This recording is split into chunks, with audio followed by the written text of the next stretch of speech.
দেখিস কেসটা তুই জিতবি, কোর্টে অপোজিশনকে না একেবারে উড়িয়ে দিবি তুই। আমি বলছি কেসটা তুই জিতবি। আরে মা, তুই খুব ভালো লয়ার, আমি তোর ড্রাফটগুলো তো দেখেছি। তুই কেসটাকে যেভাবে সাজাচ্ছিলিস তা, হ্যাঁ রে মা, তোর বিরুদ্ধে উকিলকে? অগ্নিজিৎ মুখার্জি।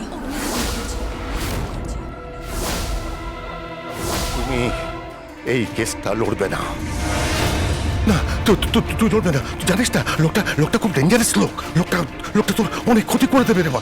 তো ও যা খুশি তাই করতে পারে। আরে ও জেতার জন্য যা খুশি তাই করতে পারে।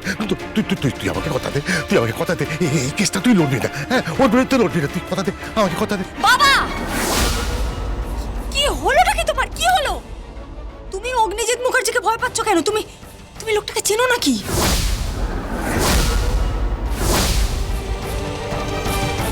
না না, আমি চিনি না। আমি কি করে চিনবো বল? আমি চিনি না। আমি চিনি না।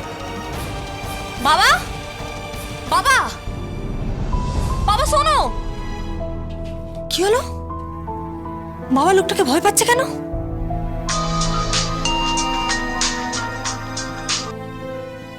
হ্যালো, কে বলছেন? High, lady Salman Khan. তুরি। কে বলছেন? আমি আপনার ক্লায়েন্ট। দেখা হয়েছিল, আপনার সঙ্গে কেস নিয়ে কথা হয়েছিল। স্বস্তিক। আচ্ছা, আপনি কি চোরকে দেখেছেন? চোরকে দেখেছি। কেমন দেখতে? অনেকটা আপনারই মতো। কি চুরি গেছে? বাট আমার হৃদয়ে আপনি চুরি করেছেন। I love you.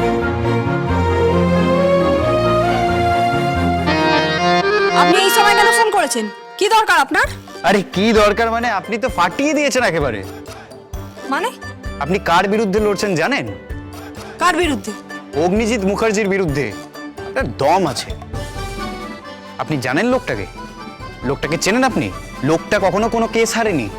এবার হারবে, আমার কাছে হারবে। এই প্রথম কোনো কেসে হারবেন উনি। পারবেন? হারাতে পারবেন আপনি? হারিয়ে দেখান তো একবার। তাহলে আপনাকে নিয়ে তো আমি কি এমন পাবলিসিটি করব আপনি ভাবতেও পারবেন না। আমি আপনার পাশে আছি, আপনি লড়ে যান। কিন্তু মাথায় রাখবেন, লোকটা কিন্তু ভয়ঙ্কর ইন্টেলিজেন্ট, এক্সপিরিয়েন্স লোক কিন্তু। জানি, সবটাই জানি, কিন্তু আপনার এতে এত ইন্টারেস্ট কিসের? আপনি কি অগ্নিজিৎ মুখার্জিকে চেনেন নাকি? ধরে নিন চিনি, কিন্তু তার থেকেও বেশি চিনি আপনাকে।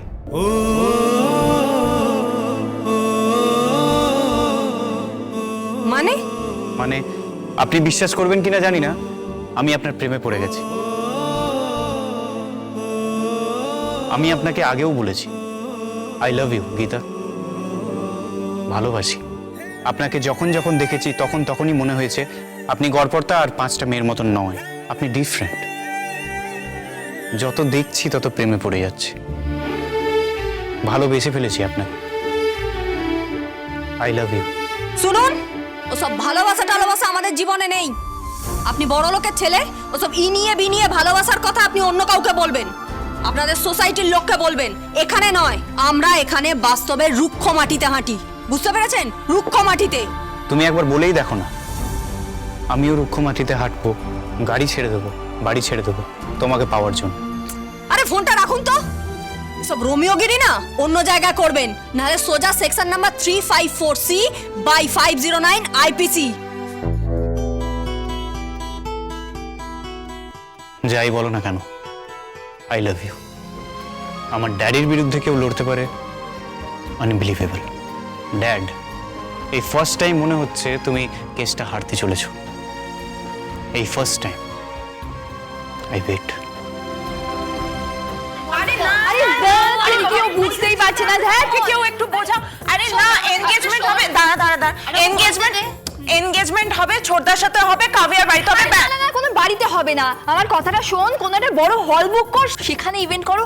আমি বলছি, বিশ্বাস করো, পার্টি হবে, পুরো জমে যাবে ব্যাপারটা। না, বাড়িতে হবে। আরে না, কোনো পার্টি হল বুক করতে হবে, নয়তো কোনো ব্যাংকুয়েট বুক করতে হবে, আর তা না হলে কোনো 5 স্টার হোটেল বুক করতে হবে। আচ্ছা, আমি একটা কথা বলি। আমি বলছি বিয়েটা যেখানে হচ্ছে সেখানেই হোক, ওকে? আর এঙ্গেজমেন্টটা স্পেশালি এই বাড়িতে হোক। প্লিজ আমার কথাটা তোরা একটুখানি বোঝ। আরে তোরা থাম না, নিজেদের মধ্যে ঝগড়া করে কোনো লাভ নেই।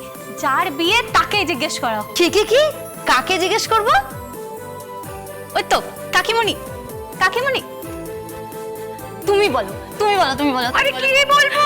আরে এই যে ডিসেম্বর মাসে যে এঙ্গেজমেন্টটা আছে দাদার, সেটা কি হোটেলে হবে না বাড়িতে? আমি জানি না। ওরে বাপরে, আমি জানি না। না না না, বড়দা ভাই আর বড়দি ভাই এরাই ফাইনাল করবে, এরাই ডিসাইড করবে, আমি কিছু জানি না। আচ্ছা তোরা এত চিৎকার চেঁচামেচি করছিস কেন?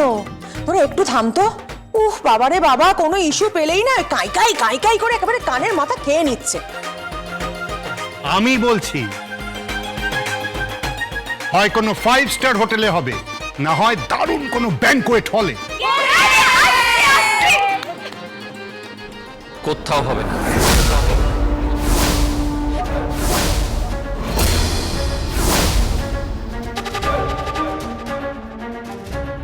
মানে কোথাও এনগেজমেন্ট হবে না। এখনই এনগেজমেন্ট হওয়ার কোনো দরকার নেই। কি বলছিস কি তুই? এনগেজমেন্ট হবে না মানে? আচ্ছা হবে না মানেটা কি?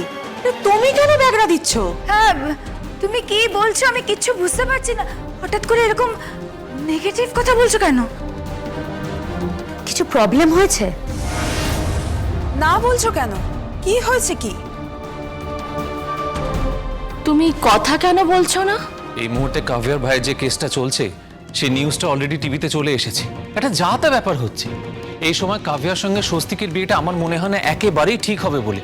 কারণ যদি ওরা দোষী সাব্যস্ত হয় আর যদি কাভিয়ার ভাই জেল টেল হয়ে যায়, তাহলে সেই ক্ষেত্রে আমাদের পরিবার কাভিয়াকে মেনে নেবে? জেল হবে না।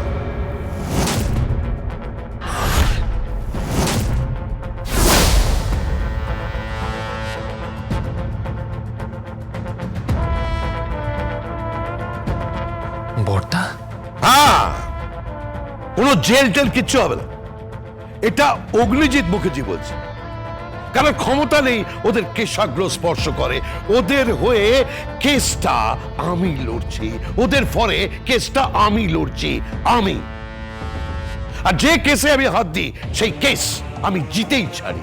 এটা মাথায় রেখো। একটা চপ্পল পড়া, একটা পাতি, একটা সস্তার সালোয়ার পরে কালো কোট চালালেই উকিল হওয়া যায়। আমি এটা চ্যালেঞ্জ করেছি। এই যে অ্যাডভোকেট গাঙ্গুলি, ও জানে না এই অগ্নিজিৎ মুখার্জি কি জিনিস। আমি মানছি বর্দা যে তুমি খুব কনফিডেন্ট, কিন্তু কেসটা অলরেডি ব্যাঁকা দিকে চলে গেছে। আমি টিভি নিউজে যে দেখলাম সেটা। থাক নিউজের কথা। অগ্নিজিৎ মুখার্জি যেটা বলছে সেটা শেষ কর। তুমি অন্যায়কে প্রশ্রয় দিচ্ছ বর্দা। তুই কি বলছিস কি? তুই দাদার সমালোচনা করছিস? অবশ্যই, যদিও অন্যায় করে থাকে তাহলে সেটা ওকে জানতে হবে। একজন পরিচারিকার হাত ধরে টেনেছে, শ্লীলতাহানি করেছে, সেই কেসটা। তুমি ঝগড়াঝাটি কেন করছো আমি বুঝতে পারছি না। তোমাকে এসব নিয়ে মাথা ঘামাতে হবে না। প্লিজ ওকে ঝগড়াঝাটি বন্ধ করতে বলো, আর ইন্টারফেয়ার করাও বন্ধ করতে বলো। কারণ কাব্যার সঙ্গে বিয়ের সেটেল হয়ে গেছে। হ্যাঁ, বিয়ে সেটেল হয়ে আছে। এবার এনগেজমেন্ট ডেট ফিক্স করো। জাগৃতির সঙ্গে কথা হয়ে আছে। আমি অগ্নিজিৎ মুখার্জি আমি কথা দিচ্ছি ওই অ্যাডভোকেট গাঙ্গুলিকে যে কোর্ট চত্বরে আমি যদি নাকে দড়ি দিয়ে ঘোরাতে না পারি, তাহলে আমার নাম অগ্নিজিৎ মুখার্জি নয়। বর্দা, তুমি ভুল করছো। তুমি অন্যায়ের পক্ষ নিচ্ছ। যদি ছেলেটা অন্যায় করেই থাকে তাহলে সেটা তার বোঝা উচিত। কাব্যের ভাইকে বুঝতে হবে সে অন্যায় করেছে। তোমার পাওয়ার আছে বলে, তোমার টাকা আছে বলে তুমি চুপ খারাপ। তুমি ছোট ছোট মতো খাবে। কোনটা ঠিক কোনটা বেঠিক তার বিচার তোমায় করতে হবে। কোনটা ঠিক আর কোনটা বেঠিক সেটা বিচার করার মতন ক্ষমতা আমার আছে। এই তুমি এসব কথা কেন বলছো? প্লিজ থাক না। বড়দার বিরুদ্ধে কেন তুমি কথা বলছো? বড়দাকে ডিসিশন নিতে দাও। বাড়ির ডিসিশন বর্দা যেরকম নিচ্ছে নিক, তবে আইনের সিদ্ধান্ত আদালতকে নিতে দাও। আর হ্যাঁ, এই বিয়েতে আমার মত নেই। কৃপান সত্যি সত্যি অপরাধী, তোমার তো মনে হয়? মেহেক, তুই হঠাৎ এই কথা জিজ্ঞেস করছিস কেন? না আসলে ও ওই কৃপানের কথা, মানে ওদের মধ্যে একটা relation. Gita LLB, Gita LLB।